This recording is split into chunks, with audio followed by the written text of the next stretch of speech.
Ja, herzlich willkommen im Gira-Forum zu einem weiteren spannenden Experten-Talk. Heute geht es um das Thema Nachhaltigkeit und Smart Energy. Und da habe ich meine Kollegen mitgebracht, und zwar einmal den Jan Böttcher, Leiter Nachhaltigkeitsmanagement, Hallo Stefan. und den Julian Gerlach. Er ist für das Thema Smart Energy zuständig. Und Titel? Genau. Hi, auch von meiner Seite. Julian Gerlach, bin bei Gira im Produktmanagement für den Bereich Smart Energy, also Energiemanagement im Smart Home zuständig. Vielen Dank, Julian. Das Thema ist Nachhaltigkeit und Smart Energy und unser Beitrag zu 1,5 Grad. Wenn ich auf das Thema gucke, stellt sich ja erstmal die Frage, was ist eigentlich mit diesen 1,5 Grad gemeint, Jan?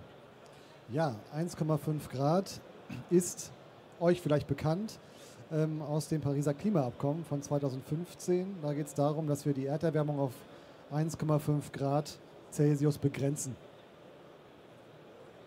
Danke dir. Und was hat Gira damit zu tun?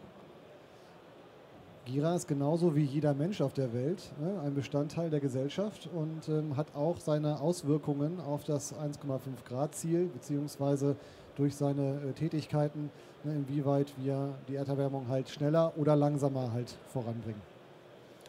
Verstehe ich. Und wo stehen wir bei Gira da aktuell?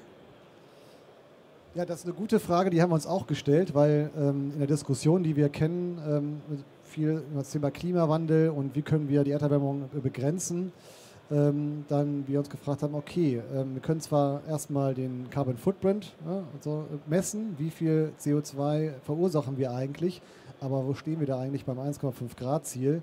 Und da gibt es eine wissenschaftliche Methode, das zu messen mit unseren Ergebnissen, und da wird dann geschaut, okay, wenn alle so arbeiten würden wie wir in unserer Branche, ja, dann würden wir auf eine Erderwärmung von, und jetzt unsere Zahl ist aktuell, sind wir bei 1,7 Grad, die wir sozusagen verursachen würden.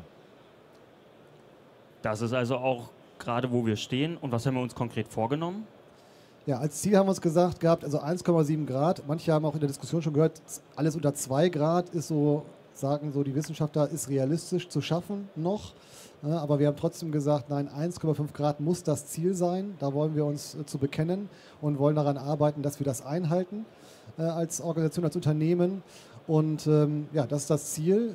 Das Ziel geht sogar bis 2100, wissen viele auch nicht, ja, dass es angesetzt ist. Aber was man halt politisch sehr viel hört, ist bis 2030, bis 2050 auf jeden Fall schon mal Etappenziele zu schaffen, um dort runterzugehen. Und auf dem Charts haben wir es ja auch stehen, dass wir da sagen, bis 2030 zum Beispiel 25% weniger Ausstoß, CO2-Ausstoß zu schaffen und dann bis 2050 ungefähr 52%.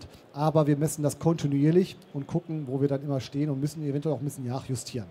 Vielleicht noch ein Punkt bei dem 1,5 Grad Ziel, was viele auch nicht so ganz präsent ist oder wissen, ist, dass es darum geht, auch lebenswert auf der Erde noch zu leben zu können. Und bei 1,5 Grad geht es vor allen Dingen darum, auch bei dem Pariser Klimaabkommen, dass wir uns noch ernähren können auf der Erde. Ja, weil wenn die Erderwärmung höher wird, dann haben wir ein Problem in der Landwirtschaft, dass nicht genügend Nahrungsmittel mehr produziert werden können, angebaut werden können, weil in den Zonen, wo bisher Landwirtschaft betrieben wird, es dann teilweise nicht mehr möglich ist oder nur mit sehr hohen Ernteausfällen. Ja, vielen Dank, Jan. Das ist ja auch bereits jede Menge. Und was können da Gira-Produkte für einen Beitrag leisten, Julian? Genau, danke für die Frage. Wir haben natürlich die Chance, die Produkte so nachhaltig wie möglich zu gestalten. Die nutzen wir auch. Wir haben aber auch explizit Produkte, die wir im Bereich Smart Energy positioniert haben, womit wir einen Beitrag leisten wollen.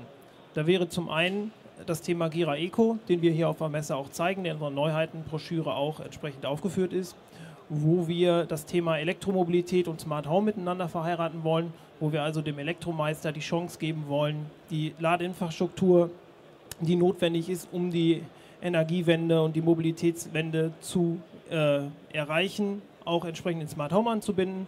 Und da haben wir mit dem Eco ein schönes Produkt, wo er schön einfach an die Daten kommt, die Wallboxen, und entsprechend die Elektroautos mit dem überschüssigen Solarstrom zum Beispiel laden kann, die man dann entsprechend über eine PV-Anlage in seinem eigenen Gebäude erwirtschaften könnte.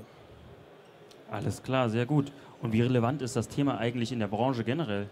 Genau, es ist total relevant. Wir merken das immer mehr. Wir haben ja auch mit der EU den Green Deal vor ein paar Jahren verabschiedet, der immer mehr darauf einzahlen wird und immer mehr in der Gesetzgebung dahin hinarbeiten wird, dass entsprechend Ziele erreicht werden. Ja, Jan hat es ja gesagt, das 1,5 Grad Ziel. Und so müssen wir den Gebäudebestand sanieren, energetisch nach oben bringen, in Energieeffizienzklasse A kommen. Und dafür brauchen wir halt Lösungen neben Dämmen, neben neuen Fenstern, die auch mit Energiemanagement zu tun haben. Das ist die Elektromobilität, das sind die Wärmepumpen, das sind die PV-Anlagen und die müssen alle miteinander zusammenspielen. Und dafür brauchen wir zentrale Einheiten, die das steuern. Das kann Gira entsprechend mit dem Eco, mit den Servern, mit der Visualisierung leisten, um auch da dem Kunden die Möglichkeit zu geben, zu sehen, wann er seine Energie braucht, wann er sie fair braucht, um entsprechend auch ein Bewusstsein zu schaffen rund um das Thema Energie. Ja, vielen Dank, Julian. Vielen Dank auch für diesen kurzweiligen Einblick in die Thematik Nachhaltigkeit und Smart Energy. Ich richte mal meinen Blick in die Runde. Gibt es Fragen aus der Runde dazu? Ihr könnt auch gerne noch ein Momentchen drüber nachdenken. Mir wurden schon Fragen reingereicht. Unter anderem eine: Was kann ich denn machen, wenn ich keine PV-Anlage oder E-Auto habe, Julian? Genau, das gibt es ja auch noch häufig. Wenn wir das nicht haben, gibt es ja trotzdem Lösungen in unserem Portfolio, womit wir die Energie steuern können. Da würde ich als allererstes Gira One nennen. Da haben wir eine einfache Raumtemperaturregelung dabei, wo man die Temperatur im Haus Abhängigkeit von der Anwesenheit steuern kann. Das spart auch schon Energie. Das ist eine super leichte Lösung, kann sich jeder dran trauen. Für jeden Elektriker ein Einstieg ins Smart Home. Das heißt, auch da kleine Lösungen zahlen darauf ein. Man muss nicht das große Ganze denken. Von daher würde ich da auch den Tipp nur geben, einfach mal anfangen, sich mit dem Thema zu beschäftigen. Und da ist Gira One eine sehr gute Lösung für. Ja, vielen Dank, das ist ein guter Hinweis. Eine zweite Frage hat uns erreicht, und zwar: Was macht Gira über das Thema Klima hinaus zur Nachhaltigkeit? Ich denke, Jan, das ist an dich gerichtet dann. Ja, also gucken wir mal in die Lieferkette zum Beispiel. Auch ein aktuell relevantes Thema. In Deutschland das Lieferketten-Sorgfaltspflichtengesetz. Zu schauen, inwieweit werden Umwelt- und Sozialstandards eingehalten, ja, bei unseren Lieferanten. Und da muss man genauso drauf gucken. Und wobei ja vieles ja auch verknüpft ist. Also auch gerade die Umweltstandards, Umweltziele, dann auch bei unseren Lieferanten oder mit den Vorprodukten, die kommen. Das hat auch eine Auswirkung dann wiederum auf das Klimaziel oder die Klimaherausforderungen. Aber das sind auch Themen, die dazugehören. Ne? Bis hin natürlich auch in unserem eigenen Betrieb zu gucken. Ne? Haben wir vernünftige Sozialstandards eingerichtet? Inwieweit haben wir zum Beispiel, ne, was wir vor ein paar Jahren schon gemacht haben, dann auch eine Kita zu haben für unsere Mitarbeiterinnen und Mitarbeiter, dass die auch Lust haben, dann auch weiter auch frühzeitig mit den Kindern dann auch sozusagen zusammen dann wieder bei Gira einzusteigen und die in der Nähe zu haben, auch ein schöner Beitrag. Ja, vielen Dank. Man sieht, Gira investiert in diese Richtung sehr viel und es ist der Anfang, die ersten Schritte. Vielen Dank an euch, Julian, Jan. Danke. Vielen Dank an das Publikum und euer Interesse.